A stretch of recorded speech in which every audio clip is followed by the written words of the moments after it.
opening the infinite horizon. Good evening. Welcome back. It is a genuine pleasure to have your company once again. Tonight we have a particularly long journey ahead of us, a meticulous odyssey that spans over 4 hours and crosses the silent, undulating plains of the greatest body of water on our planet, the Pacific Ocean. This is a journey through time, through shared memory, and across the vast blue wilderness of the Polynesian Triangle. There is no need to stay awake for all of it. In fact, the very purpose of this recording is to provide a steady, rhythmic background for your rest, a low-frequency hum to anchor your mind. Merely allow the cadence of my voice to carry you, like a wooden vessel, caught in a gentle, predictable current. If you drift off during the first hour, or the second, or perhaps the third, know that the story will continue to unfold in the quiet, hallowed space around you. Now, before we begin, a gentle caution. It is highly improbable that you will survive this voyage. By which I mean, of course, that the steady, irresistible pull of sleep is likely to claim you long before we reach our final destination. If you find value in these long-form explorations and enjoy what you hear tonight, please take a brief moment to like the video and subscribe.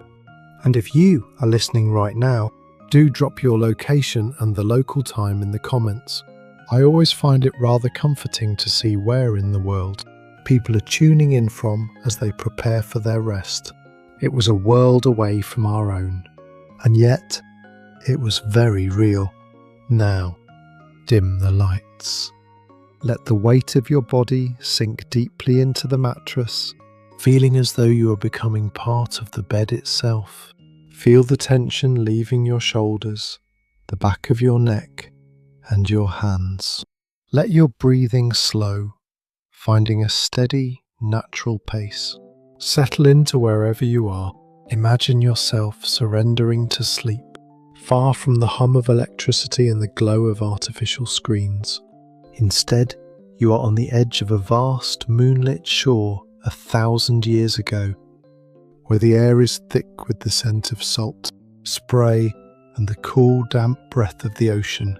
Tonight's odyssey is divided into 2 movements. In part 1, the voyage out, we shall experience the intimacy of life aboard a great double-hulled canoe. In part 2, the roots of the land, we shall transition from the salt of the sea to the dark soil of the islands, witnessing how these intrepid explorers became settlers. The stars are aligned, the tide is turning. Whether you stay with me for the full 4 hours or depart for the world of dreams in the next few minutes, you are safe, you are comfortable, and the horizon is infinite. That was simply the way of things. Let us begin. Segment 1. Daily Life Immersion. The Rhythm of the Va'a. Imagine yourself, just for a moment, suspended between 2 worlds. You are resting upon the weathered wooden deck of a Hokule'a, a magnificent double-hulled voyaging canoe deep in the lonely heart of the Pacific. It is the hour before dawn, that fragile, charcoal grey period, where the stars begin to lose their piercing brightness, softening into the velvet backdrop of the coming day. There is no silence here, and yet it is profoundly quiet. Your ears are tuned to the symphony of the vessel. Beneath you, the heavy structural beams of the wa'a groan with a deep wooden resonance. This is the sound of the Senate. Miles and miles of hand-braided coconut fibre, cordage shifting, stretching and yielding with a low-frequency groan. It is a living sound, a rhythmic creak that mimics the steady breathing of a great, gentle animal. The strength lay in the flexibility. As you stir, the coarse, cool texture of a woven pandanus mat presses against your cheek. The air is remarkably clean, carrying the sharp ozonic tang of salt, spray, and the cool, clingy dampness of the night mist. Tonight, as you lie in your warm bed, consider for a moment that for these voyagers, there was only a few inches of carved timber between them and the infinite dark depths of the abyss. We take for granted the absolute stillness of our foundations, but here, every moment is defined by motion. The first light begins to smudge the eastern horizon, a faint ethereal wash of milky lavender and bruised indigo. You uncurl your limbs with deliberate slowness, your muscles already accustomed to the constant, subtle corrections needed to maintain balance on a moving floor. This was their world. At the heart of the deck platform sits the hearth, the only source of warmth in this vast, watery wilderness. A young voyager is kneeling there now, blowing softly into a nest of dried coconut husks. The smell is instantaneous, a sweet, earthy scent of wood smoke. Into the small, flickering embers, slices of fermented breadfruit wrapped in damp green. Leaves, a place to roast. This is ma, a staple of the long voyage. When you peel back the charred outer leaf, the steam rises in a warm cloud, smelling of cooked starch and ancient earth. It is hot, yielding, and slightly tacky to the touch of your teeth. To wash it down, a bamboo container is passed from hand to hand.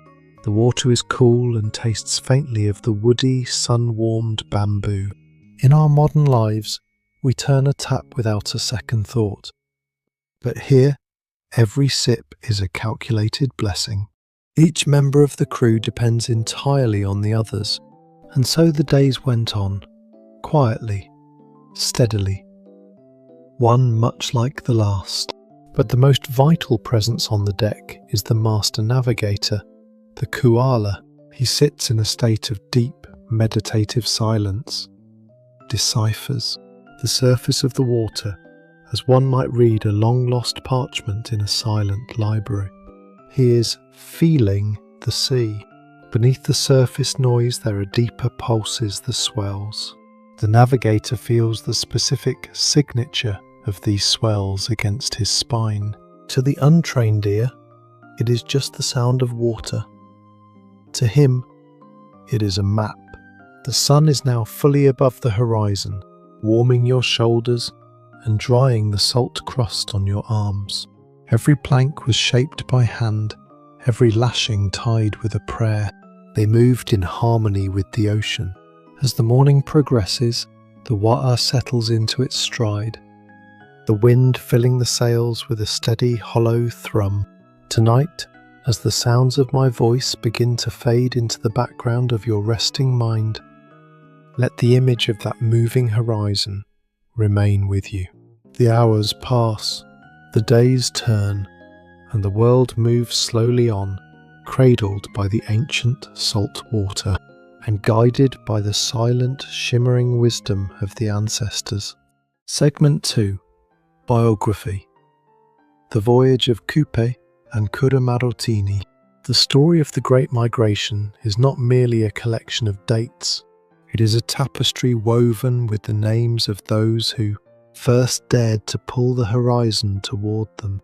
Among these names, none resonate like Kupe and his wife Kupe. To understand their journey, we must imagine the world they left behind the ancestral homeland of Hawaii. Picture a shoreline of white, powdery sand that feels like silk between your toes, while the heavy, honeyed scent of blossoming hibiscus clings to the warm air. Legends tell us that Kupe found his livelihood threatened by a giant octopus, which was consuming the bait from the people's hooks. A local grievance became the catalyst for a world-altering discovery. Kupe ordered the construction of a great voyaging canoe, the Matahorua. Imagine the rhythmic, hollow thrum of stone upon timber, as the wood was hollowed and shaped. When they finally departed, they were sailing into a void that modern maps have filled, but which to them was a shimmering mystery. As they sailed south, the tropical warmth began to dissolve, replaced by a thin, crystalline chill that settled upon the deck like an invisible veil. For weeks there was nothing but the obsidian mirror of the ocean at night, and the blinding sapphire of the day. And so the days went on, quietly, steadily, one much like the last. It was Kuramaratini who first noticed the change. One morning she saw something on the horizon that was neither wave nor bird, a long, stationary white shimmer, a cloud that did not move with the wind. She spoke the words with reverence. He'au, He'au Tea, He'au Tearoa, a cloud, a white cloud, a long white cloud. The cloud revealed itself to be the shroud of a massive mountainous land. The air smelled of deep, damp forests, of crushed ferns and ancient earth. For a people of the low-lying atolls, this vastness must have been awe-inspiring. They had found New Zealand. Tonight, as you lie in the stillness of your room, consider the silence of that first landing. They stepped onto a shore where no human foot had ever trodden, feeling the cold, smooth stones of the riverbeds. The birds knew no fear of man. The liquid bell-like chime of the tui echoed through the canopy like falling water. Kupe began the meticulous process of recording the route. Through the power of song, the motatia, he composed intricate chants that encoded the rising points of the stars and the patterns of the currents. Knowledge was not something you owned in a book. It was something you carried within your breath. It was a world away from our own, where we rely on satellites and screens. And yet, it was very real. Life, as it always does, carried on, but it was forever changed by the memory of the long white cloud. Interlude A. The breath of the trades. Let us pause here for a moment. Gently and with no effort at all, let us take a breath together. A deep, slow breath, drawing in the cool, clean air of the open sea. Imagine that you are no longer on the moving deck, but floating gently just above the waves, supported by the steady, cooling sensation of the trade winds. As you breathe in, feel the air as a refreshing mist against your skin. As you breathe out, imagine the ocean swells beneath you, rising and falling in a slow, hypnotic rhythm. Rise and fall. Rise and fall. There is no hurry. There is no destination. There is only the breath and the wind and the water. You are safe. You are at rest. Take one more breath and let the world move slowly on. Segment 3. Culture Deep Dive. The secret of the Lapita pottery. The movement of ancient peoples often leaves behind a trail as delicate as a whisper. We find the first tangible evidence of the Great Migration not in written record, but in the fragments of fired clay.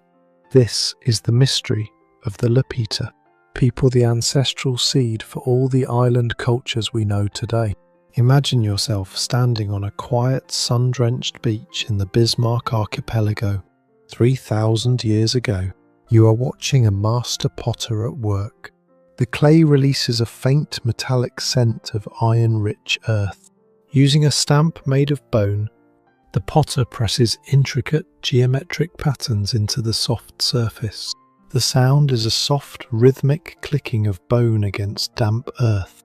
Archaeologists have found these red-slipped shards, moving steadily eastward toward Tonga and Samoa. Each site is a frozen moment in time.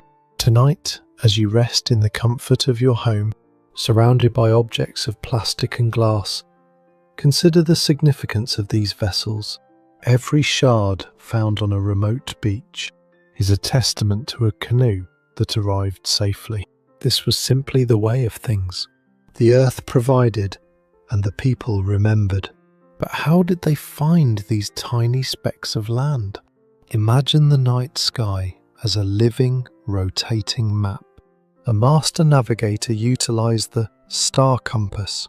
Picture a circle drawn in the soft sand, divided into 32 sacred houses, doorways for stars to enter or leave the world. To the navigator, the sky was a clock, a compass, and a library. There were no magnetic needles or glass lenses. There was only the human brain, holding a vast, shimmering grid of light against the darkness of the sea. It was a world away from our own, where we rely on the invisible signals of satellites. And yet, it was very real.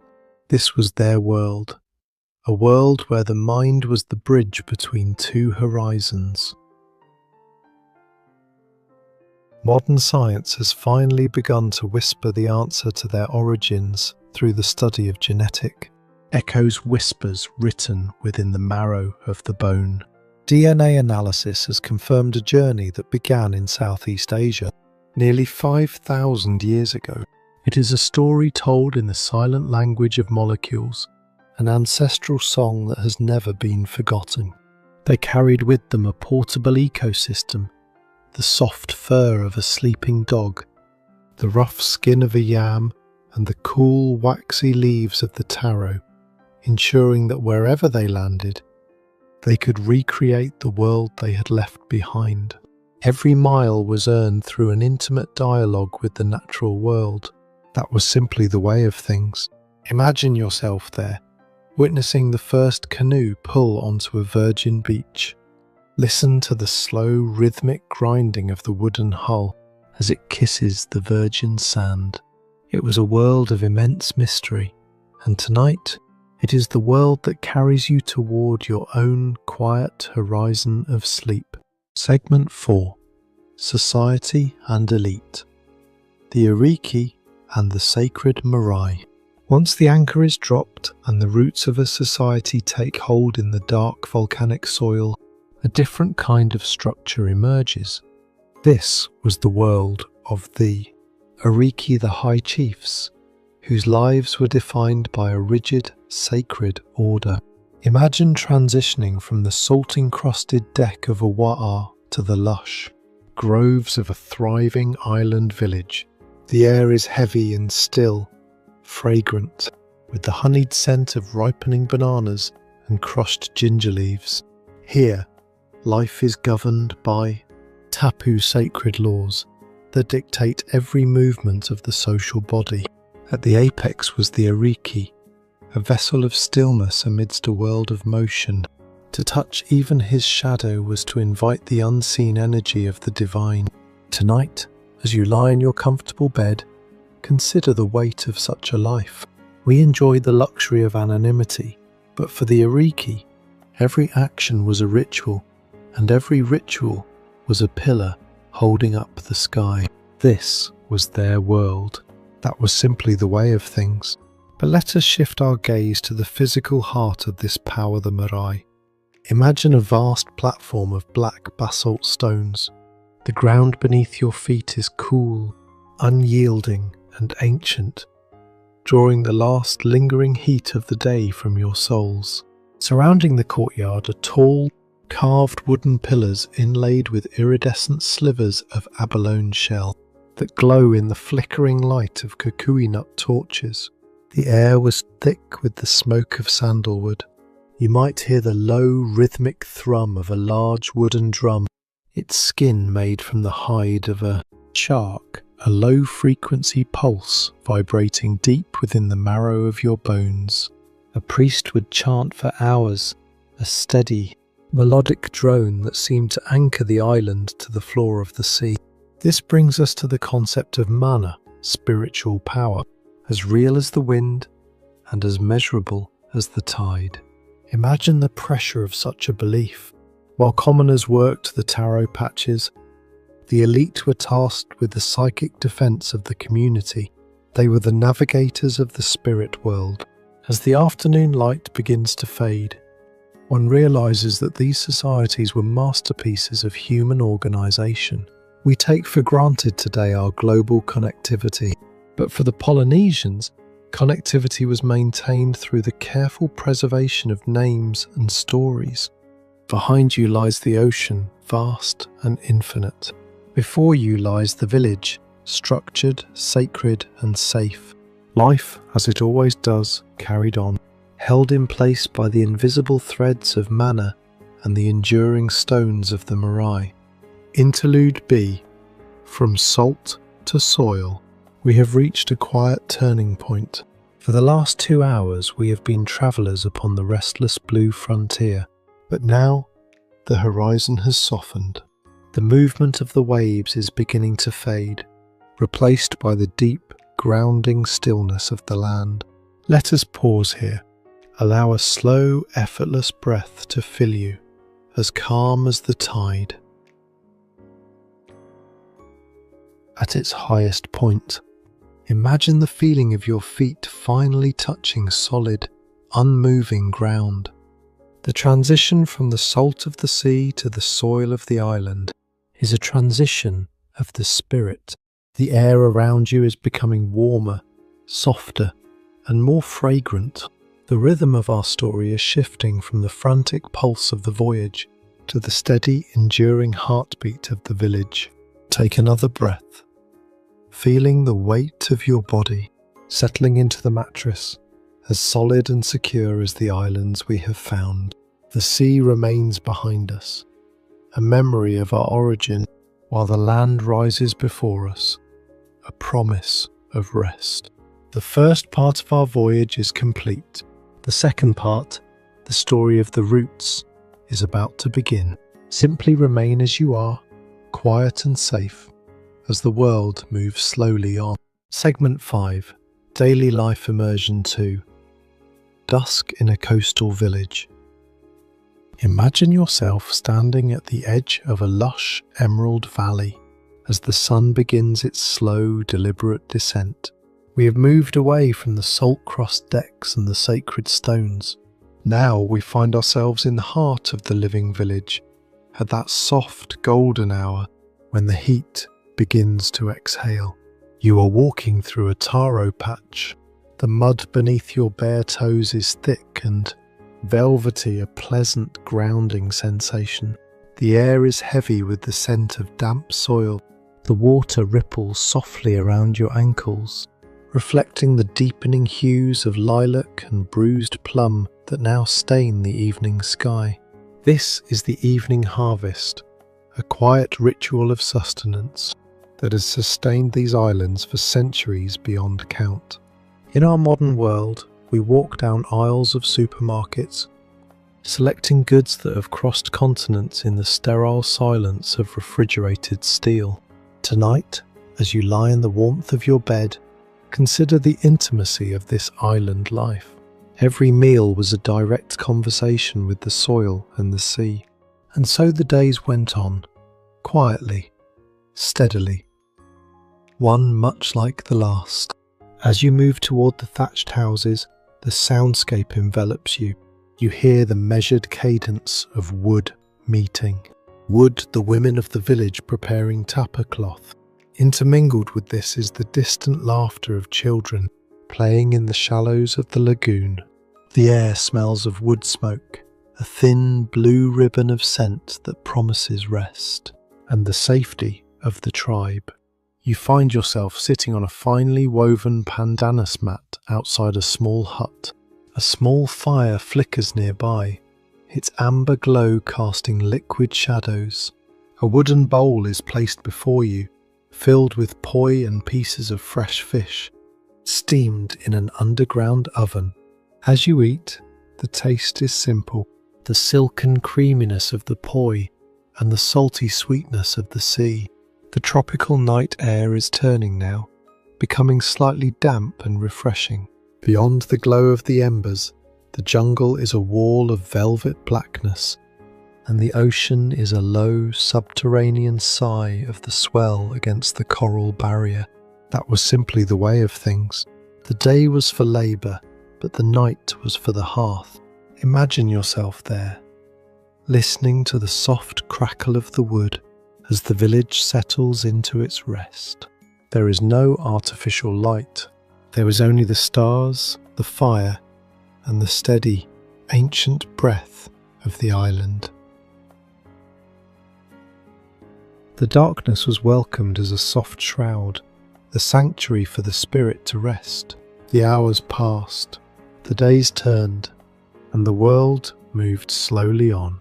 Tonight, as you drift toward your own rest, let the quiet rhythm of the coastal village carry you into the stillness.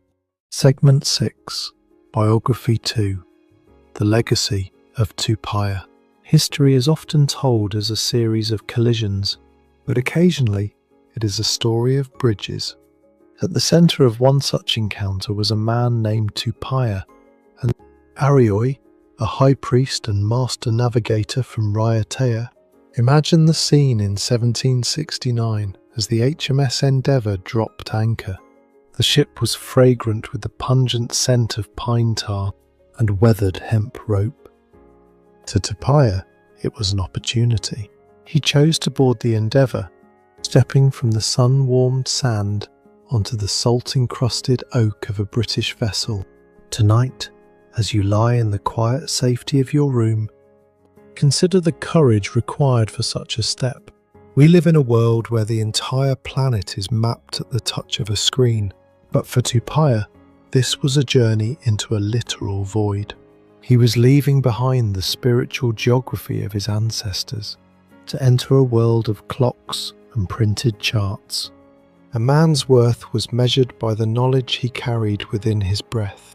British officers were stunned to find that Tupaia knew the location of every island for hundreds of miles. In the captain's cabin, illuminated by the amber glow of tallow candles, Tupaia began to draw. He did not use a compass, he used his mind. He sketched a map of 74 islands with staggering accuracy.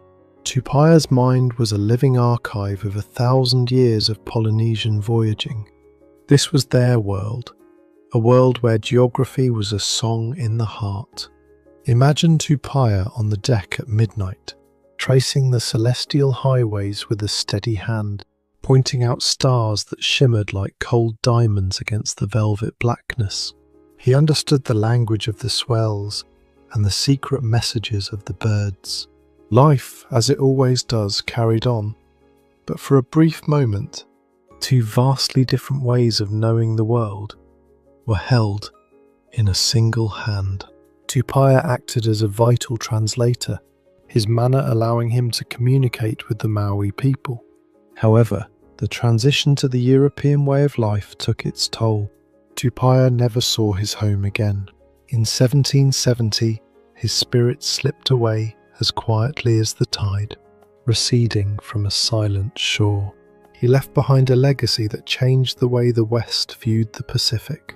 We take for granted the ease with which we share information, but Tupaia's map was a gift of immense proportions.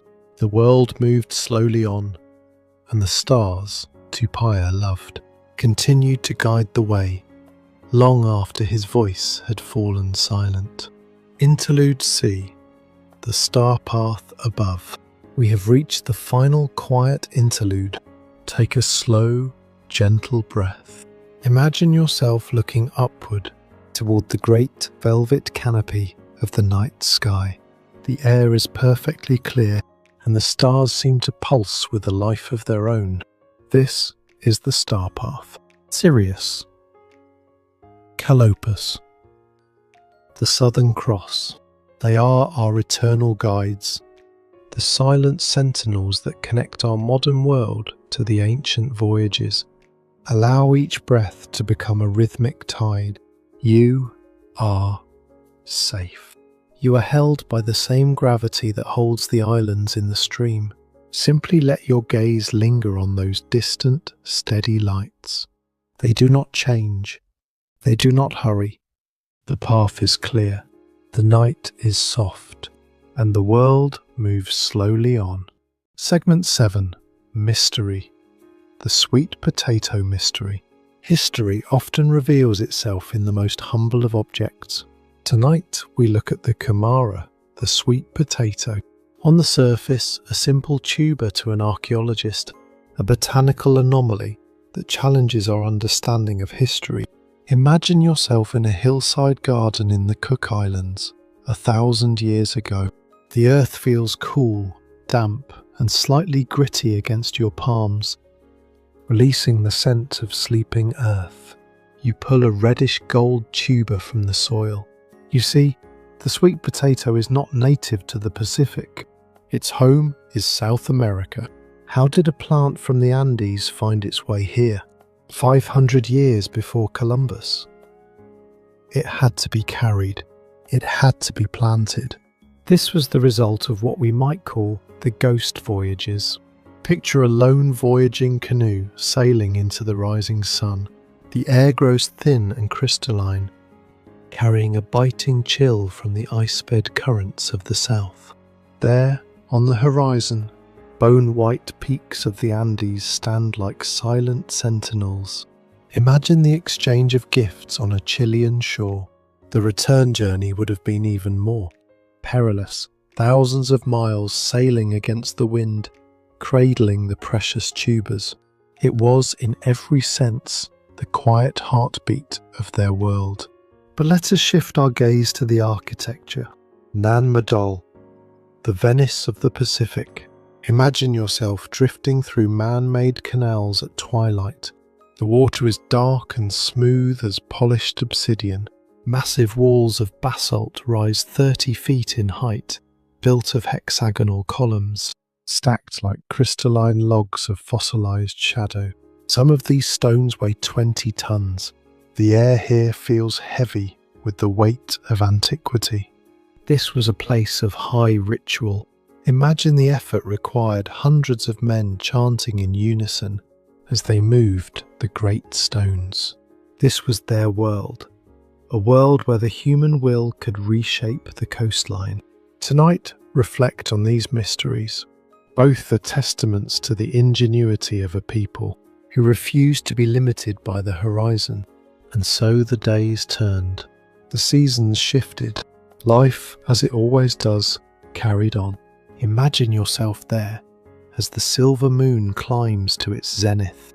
The ghosts of the voyagers are at rest.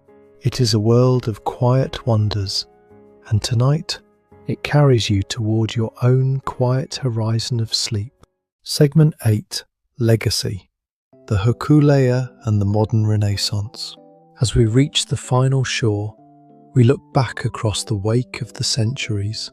For a long time, the world believed these voyages were a matter of luck, but in the 1970s, a quiet revolution began on the shores of Hawaii, the rebirth of wayfinding. Imagine yourself on the beach at Kualoa in 1976. The air carries the honeyed scent of sea salt and plumeria. Before you floats the Hokule'a. Her sails are a sun-faded ochre, glowing like a dying ember. The sound of the hulls knocking against the pier is a gentle, percussive, hollow thrum, a sound that echoes back to the very first segment of our journey. A master navigator, Mau Piailug, taught the crew the lost art of non-instrument navigation. Imagine being on that deck at midnight, the ghostly green glow of the bioluminescence dancing in the wake. Mau used his grandfather's wisdom. The Hokule'a reached Tahiti with pinpoint accuracy, proving the Pacific was a bridge. Tonight, as you lie in the absolute stillness of your room, consider the power of this rediscovery. The legacy of the Hokule'a reminds us that the greatest technology we possess is the human mind. The stars were always there. We had simply forgotten how to look. This leads to the ancestral whispers of Malama Honua, to care for the earth. The canoe was a microcosm of the planet. Imagine the feeling of pristine coconut nectar coating your throat after weeks at sea. You would not waste a single drop. We are all on a voyaging canoe named Earth, The voyager knows that every resource is a gift from the ancestors. This was their world, a world of balance. Life, as it always does, carried on. And now, let us settle into the final drift. Picture the ocean as a vast blue connector. Imagine yourself lying on the deck of a canoe, drifting on a glass calm lagoon at midnight. The water is so still, the stars are reflected perfectly on the surface. The sound of the ocean is a gentle sigh, a soft hush of water against the wood. You feel a profound sense of oceanic tranquility. You are exactly where you are meant to be. There is a sacred, weightless peace in the drift, where the destination no longer matters. Centuries separate you from the first navigators, and yet you are one with them. Imagine the weight of your body becoming like the anchor, solid, heavy, and sinking with an irresistible weight into the silken embrace of the sea floor of sleep. The current is gentle. You are safe. The voyage ends here with a peaceful drifting into the infinite. Close your eyes. Now, the world is quiet. The horizon is gone. There is only the steady, rhythmic breath of the sea and your own breath. Slowing, finding the stillness at the heart of the voyage. The journey is complete, and at last you are home. The sea is still. The stars are silent. Closing the echoes of the ocean, we have walked and sailed a long way tonight. Across the expansive span of 4 hours, we traversed thousands of miles. We began on the creaking decks of the Wa'a, watching the first fragile dawn light. We followed the legendary Kupe toward the long white cloud. In the second half, we felt the cool mud of the taro patches and heard the hypnotic thwack of the tapa beaters. We stood beside Tupaia as he shared the hallowed maps of his mind. We saw how the legacy of these wayfinders lives on today. The world we explored was one of breathtaking beauty. Yet, remember that the anxieties those people faced, the fathomless depths of the ink black water, are not yours to carry. You are enfolded by the unwavering embrace of your home. Centuries separate you from that world of stars and salt, and yet you have been there tonight. Those ancient navigators looked up at the very same moon that casts its silver path across your floor. The ocean remembers, but you may forget. The journey has reached its end. I am immensely grateful to have been your companion through these quiet hours. If you enjoyed this long voyage, I shall be here again soon with another. I am deeply thankful for your presence, especially those of you who have stayed until the end of this long blue odyssey. Now, close your eyes once more. Let each muscle and each memory of the day drift away into the dark, silent current.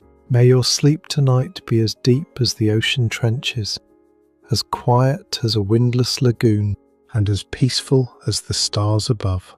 The story is over, but your rest is just beginning. Good night.